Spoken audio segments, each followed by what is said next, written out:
함께 나눌 하나님의 말씀은 신약 히브리서 11장 8절에서 13절까지의 말씀입니다.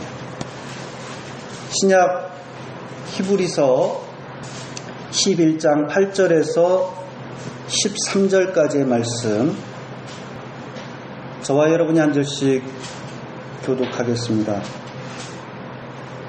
믿음으로 아브라함은 부르심을 받았을 때에 순종하고 장차 자기 몫으로 받을 땅을 향해 나아갔습니다. 그런데 그는 어디로 가는지를 알지 못했지만 떠난 것입니다.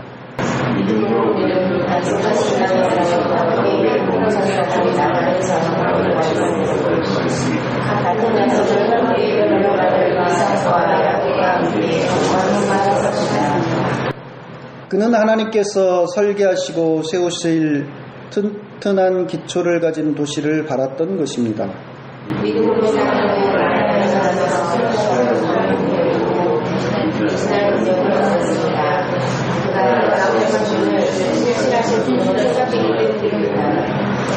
그래서 죽은 사람이나 다름없는 한 사람에게서 하늘의 별과 같이 많고 바닷가의 모래와 같이 셀 수 없는 많은 자손이 태어나게 되었습니다.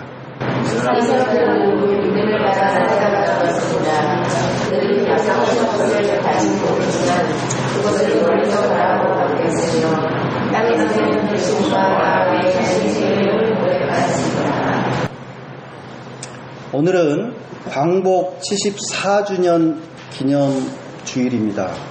또 남북한 평화통일 기도주일이기도 합니다. 올해 광복절은 최근 일본 아베 정권의 경제보복에 맞선 시민들의 일본 제품 불매운동과 맞물리면서 특히 좀 색다르고 또 의미가 깊지 않은가 그런 생각을 해봅니다. 어떤 분은 그런 이야기를 하더라고요. 일본 아베 수상에게 고맙다. 왜냐? 전범 국가이면서도 여전히 반성할 줄 모르고 군국주의 부활을 꿈꾸는 일본의 실체를 다시금 새롭게 제대로 알게 해줘서 고맙고, 까맣게 잊고 살던 일제강점기 역사를 이 나라의 민중들에게 다시금 환기시켜서 정신 차리게 해줘서 또 고맙다. 좀 역설적이나마 좀 고맙다. 그런 이야기를 합니다. 일본 아베 정권의 경제 보복 조치에 따른 그 여파가 우리에게 정말 그 일제 잔재가 얼마나 뿌리 깊게 남아있는가, 그것을 다시금 또 발견하게 만드는 그런 계기가 되기도 합니다. 이번에 지금껏 오랜 세월 동안 이뤄내지 못했던 친일청산까지 같이 제대로 잘 이뤄낼 수 있다면 정말 이거는 하늘이 주신 큰 좋은 기회다, 그런 생각을 해봅니다. 다만 우리들이 지금 그 불매운동 이렇게 하고 있습니다만 좀 시간이 흐르면 또 시들해져가지고 언제 그랬냐는 듯이 다들 까맣게 또 잊어버리고 원점으로 돌아가지 않을까. 저는 좀 그게 또 걱정이에요. 적폐청산을 하겠다고 나선 그 촛불정신, 촛불혁명의 정신을 잘 살려만 낸다면 우리들은 아마 이 친일청산, 친일잔재청산도 충분히 잘 해낼 수 있으리라 봅니다. 사실 친일청산의 과제는 거창하게 보이지만 또 멀게만 보이지만 꼭 그런 것만은 아닙니다. 일본 제품 불매운동이야 일본의 경제 제재가 풀리면 금방 이제 더 이상 지속해야 될 명분 자체가 없어집니다만은 해방 74주년이 되기까지 우리 결의를 속박하고 병들게 하고 정신적으로 어떻게 보면 일본에 애속되게 만드는 친일 잔재. 그 친일 잔재를 청소하는 일은 1, 2년 가지고 될 일은 아니라고 생각해요. 굉장히 오랜 세월 동안 꾸준히 지속해야 될 과제입니다. 우리 일상생활 속에서 지금 이렇게 스며 있는 친일잔재가 너무 많기 때문에 그렇습니다. 이른바 토착 애국으로 불리는 그런 사람들을 다 이 땅에서 축출해내야 된다. 그런 이야기가 아닙니다. 그런 사람들이 이 땅에서 배겨나지 못하도록 그런 토양 자체를 만드는 작업이 필요합니다. 근본적인 그런 노력을 해야 되지 않을까 생각합니다. 특히 이 민족 정신을 암암리에 접목고 있는 일본말 쓰레기, 그 일본말 쓰레기들부터 정리하는 작업을 우리 스스로 할 필요가 있다고 생각합니다. 그래서 일본말 쓰레기 치우기 운동이 좀 불붙었으면 좋겠어요, 이번 기회에. 저도 잘 몰랐는데 우리가 평소 사용하는 말들 가운데서 일본말 쓰레기들이 굉장히 많습니다. 예를 들면 수수료, 이것도 일본말이더라고요. 이게 원래 그러니까 우리말로는 수속비 또는 수고비 이런 의미의 일본말이에요, 이게. 또 차에 기스 났다 뭐 이런 표현을 많이 쓰는데 기스라는 표현도 이게 우리말로는 흠입니다. 흠, 상처. 근데 이 일본말이거든요. 이걸 그대로 쓰고 있죠. 식당에 가면 다대기가 있어요. 다대기라고 하죠. 이 다대기도 일본말입니다. 다진 양념이라는 우리말이 있는데도 불구하고 일본말을 쓰고 있습니다. 또 찌라시, 찌라시입니다. 이 광고물이죠. 선전지죠. 분명 우리말이 있어요. 그런데 그런 표현을 쓰고 있죠. 붕장어라는 좋은 우리말이 있는데도 불구하고 안하고라는 표현을 또 쓰고 있습니다. 또 나시를 입었다 이런데 나시. 또 민소매라는 좋은 말이 있어요. 근데도 일본 말인 나시를 쓰고 있죠. 또 식당에서 닭도리탕 이런 것이 있는데 이게 너무 어이가 없어요. 돌이라는 말이 일본 말인데 그게 세조자랍니다. 그러니까 그대로 하면은 닭새탕이 돼버려요. 근데도 그런 정말 병든 뒤집박죽이 된 말을 쓰고 있는 거죠. 멀쩡한 아주 좋은 우리말들이 있는데도 불구하고 없으면 모를까 있는데도 불구하고 일본말을 굳이 쓰고 있습니다.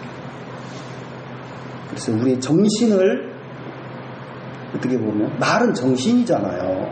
그런데 지금 그렇게 병들고 오염되게 지금 만들고 있습니다. 순 우리말이 오히려 생경하게 다가오는 정말 부끄러운 현실이 아닌가 싶습니다. 저는 목사님들이 설교 이제 방송 설교를 가끔 어쩌다가 이제 기독교 방송을 고정으로 해놓기 때문에 듣는데 설교 방송을 가끔 들을 때 보면은 되어지다라는 표현을 굉장히 많이 쓰더라고요. 목회자들이 특히 많이 쓰는 것 같아요. 그것도 일본식 표현입니다. 되어지다, 되다, 또는 불리우다, 다 일본식 표현입니다. 우리말에서는 그렇게 피동형으로 쓰질 않아요, 원래. 하다라는 표현을 쓰죠. 굳이 그렇게 피동형으로 쓸 필요가 없는데도 불구하고 그냥 피동이 아니고 중첩을 해가지고 되어지다. 말도 안 되는 정말 희한한 말들을 쓰고 있습니다. 일제는 1937년 7월에 중일전쟁을 벌입니다. 그 중일전쟁이 터진과 동시에 특히 조선 민중들을 옥죄는데요. 내선일체라고 불리는, 그러니까 일본과 조선을 한 몸으로 만든다. 말로는 정말 거창하고 멋있는 표현 같지만은 사실 뭐예요? 이 전쟁의 총알바지로 그래서 총동원하겠다. 조선 사람들까지. 그런 정책이죠. 내선 일체 정책을 강력하게 추진을 하는데, 그중 하나가 초중고교 수업 시간에서 아예 조선어를 폐지를 하고, 선생님과 학생 간의 대화도 조선말로 하지 못하게 하고, 그리고 학생끼리의 사담도, 개인적인 대화도 일본어로 하게 만들었습니다. 만약에 한국말, 그러니까 조선말을 하다가 걸리면 벌을 받아야 되는, 그런 정말 황당한 일이 벌어졌습니다. 그리고 일본 천황에게 충성을 맹세하게 하는 한국 식민 서사라고 하는 것을 모든 학생이 암송하게 만들었죠. 그 소학교의 경우는 나팔수를 맨 앞장 세워가지고 군대 행렬을 지어서 한 달에 2번은 꼭 그 일본 천황에게 절을 하는 그 신사라고 하는 그 재단에 가서 참배를 하게 만들었어요. 관공서 모든 공문서도 다 일본어로 바꿔버렸고, 심지어 버스 정류장까지도 다 일본말로 바꿔놨습니다. 버스 안내양이 예를 들면 여기 종로 어디라고 이야기를 해야 되지 않습니까? 그렇게 말하는 거 일본식으로 표현을 해요. 할머니들이 못 알아듣죠. 그게 어딘지 당연히. 그래가지고 내릴 곳을 놓치고 지나가는 좀 황당한 일들이 벌어졌어요. 그때 당시 조선 인구가 2천만 가량이 되었다고 합니다. 그리고 조선에 들어와 있는 일본인들은 60만 가량 됐습니다. 근데 우리나라 조선 사람들 가운데서 일제 징용을 가거나 또 유학을 가거나 뭐 이런저런 사정으로 일본으로 건너간 사람이 그때 당시에 69만이었습니다. 60만, 69만 비슷하잖아요, 숫자는. 그런데 그 60만 일본인들이 조선을 쥐락펴락하면서 통치했던 거예요. 그때 당시에 조선 사람들 가운데서 일본말을 할 줄 아는 사람은 8% 정도밖에 안 됐다고 합니다. 근데 우리는 우리 말과 글을 잃어버렸습니다. 우리 생각을 마음대로 표현할 수도 없고, 일제 놈들의 눈치를 봐가면서 살아야만 됐던, 그게 싫으면은 타국으로 탈출을 하거나 아니면은 일제 한국 식민으로 나는 일제 한국 식민이다 스스로 그렇게 생각 자체를 바꿔서 그렇게 살든가, 아니면은 저항을 하다가 끌려가서 죽도록 두드러 맞고 고문당하고 감옥 안에서 죽든가. 별로 선택지가 없었어요. 심지어 성까지도 일본식으로 바꿔버렸다는 건 장식개념. 그런 기가 막힌 시대가 있었습니다. 이 와중에 수많은 민족 지도자들이 변절, 회절을 했죠. 이광수, 최남선 같이 그렇게 독립운동을 한때 부르짖고 선동하고 했던 사람들이 다 변절하고 회절했지 않습니까? 그럼에도 이 참담하고 암울한 상황에서 끝내 절망하지 않고 저항한 분들도 있었습니다. 가령 일제의 신사참배를 끝까지 거부하다가 투옥당한 이 땅의 목회자들, 성도들이 약 2,000명 됩니다. 목회자가 한 70명 되고요.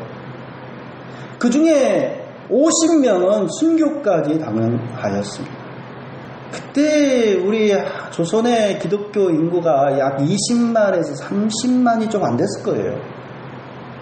그 숫자에 비해서 아주 적은 수죠. 아주 적은 수입니다. 그럼에도 그들이 있었기 때문에 한국교회가 명맥을 해방 이후에 그대로 유지할 수 있었고 성장 발전하지 않았나 싶습니다.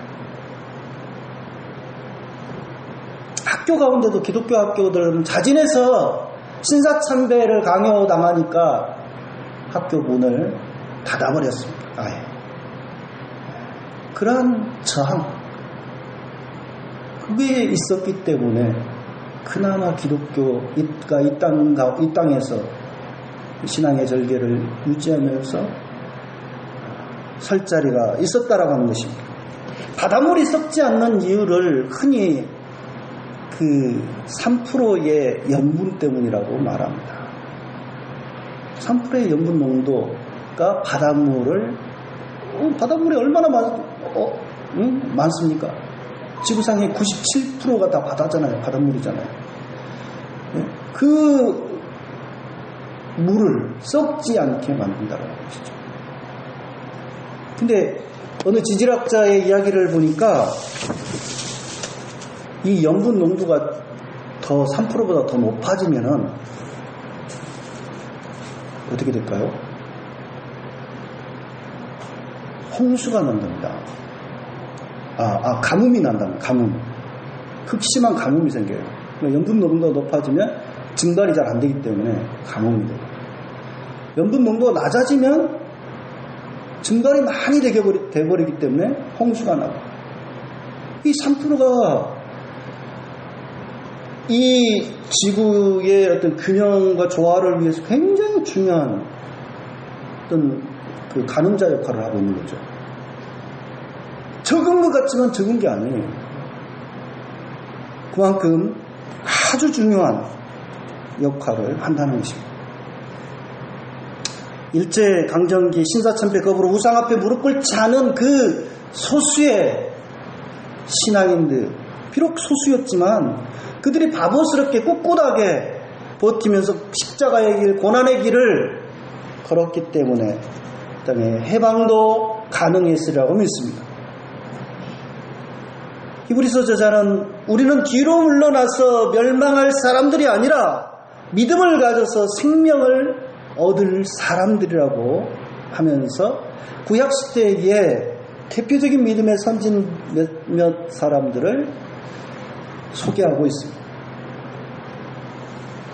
이 히브리서 저자는 믿음이라는 게 무엇이고 구원을 위해서 어떤 역할을 하고 등등의 아주 복잡하고 추상적인 어떤 교리적 설명을 하지 않습니다. 믿음의 선진들이 하나님 앞에서 어떠한 자세로, 어떠한 태도로 살았는지를 짤막짤막하게 이야기하고 있습니다. 그 중에서 믿음의 아버지로 불리는 아브라함, 그리고 그의 아내 사라, 이 부부에 대해서는 상당히 좀 비교적 길게 설명을 하고 있는데, 그만큼 중요한 우리 신앙에 있어서 믿음의 모델이라고 보았기 때문에 소개를 하는 게 아닌가 싶습니다. 아브라함이 하나님께 부름받은 땅이 어디입니까? 아브라함이 어디서 하나님께 부름받아요? 하란 땅에서 하나님부터 부름을 받습니다. 하란 땅. 근데요, 우리가 창세기를 자세히 읽어보면 창세기 11장 31절, 창세기 11장 31절 한번 찾아보세요. 아브라함의 아버지 데라가 있는데, 이 데라가 아들 아브라함과 하란에게서 난 손자 롯과 아들 아브라함의 아내인 며느리를 데리고 가나안 땅으로 오려고 바벨로니아 우르를 떠나서 하란에 이르렀다 이렇게 되어 있습니다. 그러니까 출발은 누가 시작한 거예요? 아버지가 먼저 시작했어요. 어디로 가려고? 가나안 땅으로 가려고. 목적지도 정해져 있습니다. 그러니까 물론 데라는 자신이 원래 목적에 가려고 했던 가나안 땅까지는 못 갔어요. 하란 땅에서 거기서 사망을 하고 맙니다. 그러니까 아버지 데라가 죽은 뒤에 아브라함은 그의 부친 데라가 원래 가고자 했던 가나안 땅으로 자기 아내와 조카 롯을 데리고 떠나죠. 표면적으로 보면은 그냥 아버지가 가려고 했던, 아버지 데라가 가려고 했던 그 꿈꾸던 땅으로 나아간 것처럼 보입니다. 그렇죠? 그런데 성경은 그렇게 말하지 않습니다. 중요한 차이가 있어요. 데라는 자신이 꿈꾸던 땅, 가나안으로 가려고 했지만은 아브라함의 경우는 하나님의 부르심에 따라서, 하나님의 명령에 따라서 가나안 땅으로 나아갔다. 갈 바를 알지 못하고 나아갔다라고 말씀합니다. 하나님께서는 아브라함을 부르실 때 세 가지를 약속하십니다. 첫째, 너는 내가 너로 복을 주어서 큰 민족을 이루게 해주겠다. 둘째, 내가 큰 명성을 떨치게 해주겠다. 셋째, 너로 하여금 복의 근원이 되게 해주겠다. 이 세 가지를 약속하시고 상당히 구미가 당기는 약속 아닙니까? 예, 상당히 구미가 당기는 약속이에요. 이때 아브라함의 나이가 75세입니다. 근데 아브라함이 가나안 땅에 들어가서 몇 년을 살았냐? 아브라함이 몇 세에 사망을 하면 175세에 사망을 하거든요. 그러니까 100년을 살았어요, 가나안 땅에서. 물론 그 가운데 그 기나긴 세월 동안에 큰 흉년과 가뭄이 들어가지고 살 수가 없어서 이 가나안 땅에서 이집트로 잠깐 이주한 때도 있었습니다. 그건 잠시였고, 그걸 포함해서 그건 100년 가까이를 가나안 땅에 머물면서 살았어요. 그러면 하나님께서 세 가지 약속하신 거 있지 않습니까? 그거 다 이루어지고도 남을 충분한 시간이 흘렀다라고 우리가 생각할 수 있습니다. 근데 그 약속이, 그 언약이 과연 이루어졌습니까? 물론 일부 이루어진 기미 정도는 있었어요. 그죠? 100세에 기적적으로 아들 이삭을 낳았으니까. 그런데 너로 하여금 하늘의 별처럼 바다의 모래처럼 수많은 민족이 생겨나게 하겠다. 안 됐잖아요, 그렇게. 아들 하나 가지고 어떻게 그게 가능합니까? 명성을 떨치게 해주겠다. 물론 아브라함이 상당히 부자가 돼요. 그래가지고 그 주변에서는 꽤 유지급으로 부상을 합니다. 네? 그렇지만 큰 명성? 글쎄요. 복의 근원이 되게 해주겠다. 이것도 좀 어떻게 측정할 수 있는 것도 아니고요. 그의 아들 이삭이나 야곱에 이르기까지 아브라함 아들 손자까지 어떻게 됩니까? 계속 가나안 땅에서 떠돌이 생활을 해요. 나그네 생활을 합니다. 유목민이었어요. 유목민. 자기 집 하나 자기 농사짓고 살만한 밭대기 하나 얻을 그런 처지가 안 됐어요. 베두인처럼 땅도 없이 이곳저곳 떠돌면서 생활을 해야만 됐습니다. 히브리서 저자가 아브라함과 사라의 믿음 생활에서 특히 주목하며 말씀하고 있는 것은, 강조하고 있는 것은 그들이 생전에 하나님께서 약속하신 것을 받지 못했지만 그 믿음을 잃지 않고 살다가 죽었다. 그 사실을 강조합니다. 일부 하나님께서 약속하신 기적적으로 아들을 낳고 부자가 되고 아무튼 사업적으로서 번창하게 되고 이런 것들은 좀 복을 받은 것 같이 보이지만 궁극적으로 하나님께서 약속하신 약속이 전혀 자기 생애에 생전에 이루어진 적이 없다니까요. 하지만 그들은 하나님이 주심하고 약속했던 그 약속을 굳게 믿고 죽을 때까지 그 믿음을 잃지 않았습니다. 가나안 땅에 살면서도 죽을 때까지 나그네 신세, 곧 나그네 신세라고 하는 것은 오늘날 그 이주민들, 우리 이 땅에 들어와서 살고 있는 뭐 필리핀, 또 베트남, 뭐 수많은 그 이주 여성 또는 이주민들 있지 않습니까? 그들 처지하고 비슷해요. 성경에서 나그네라고 하는 남의 나라에 끼어들어가서 사는 사람을 나그네라고 합니다. 그 시대, 지금도 그들이 얼마나 차별받고 소외되어 있습니까? 근데 그 시대는 훨씬 지금과는 비교할 수 없을 정도로 차별과 멸시와 학대와 소외를 당해야만 됐던 시대입니다. 왜냐하면 그 시대는 부족국가 혈연 공동체 중심의 시대 아닙니까? 고대니까. 그럼에도 그런 냉대를 감수하면서 아브라함, 이삭, 야곱은 하나님께서 약속하신 가나안 땅에 살면서 믿음을 잃지 않았습니다. 하나님이 약속하신 땅에 이미 들어와서 살고 있어요. 그런데 그곳은 어디입니까? 지금 자기들에게는 타향이에요. 타국이에요. 지금 객지예요. 이는 마치 일제강점기 조선 민중이 처했던 처지와 비슷하다고 생각합니다. 이 땅이 누구 땅입니까? 이 땅이 우리 조상 대대로 내려온 조국 아닙니까? 그런데 이 땅에서 우리 조상들이, 선조들이 유배 생활을 했던 거예요. 마치 남의 땅에 끼어서 사는 외국인 취급당하고 천덕꾸러기 신세를 살아야만 됐습니다. 아브라함, 이삭, 야곱과 같은 이스라엘 족장들은 험악한 세월을 살면서도 하나님께서 설계하고 세우실 튼튼한 기초를 가진 도시를 바라보며, 이 히브리서 저자의 표현대로 한다면 그렇게 살다가 갔습니다. 그 도시가 어떤 도시? 하나님의 도성, 곧 하나님 나라 아닙니까?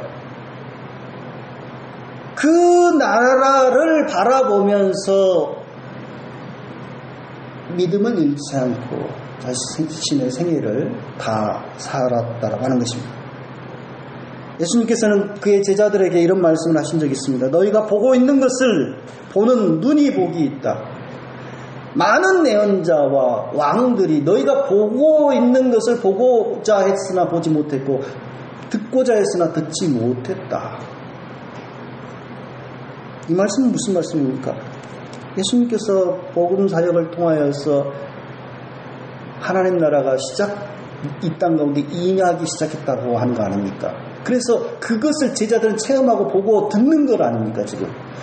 그것을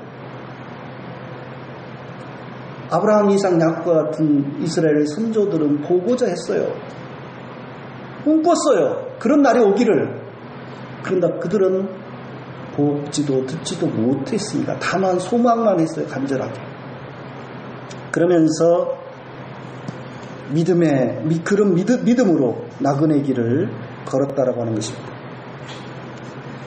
그럼에도 그들은 그 소망을 잃지 않았습니다.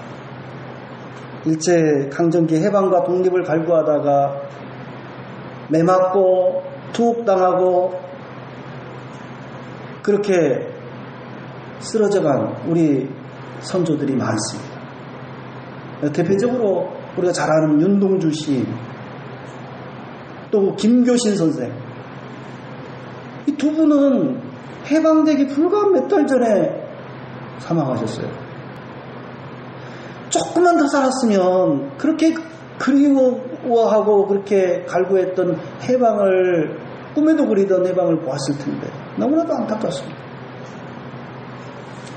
그런 신앙 선조들의 고귀한 뜻을 저희들이 잘 이어서 그들이 꿈꾸었던 나라를, 하나님께서 기뻐하시는 그 나라를 이루고자 더욱 부단히 힘쓰면서 그들이 못다한 삶을 우리들이 살아 나아가기를 간절히 기원합니다. 기도하겠습니다.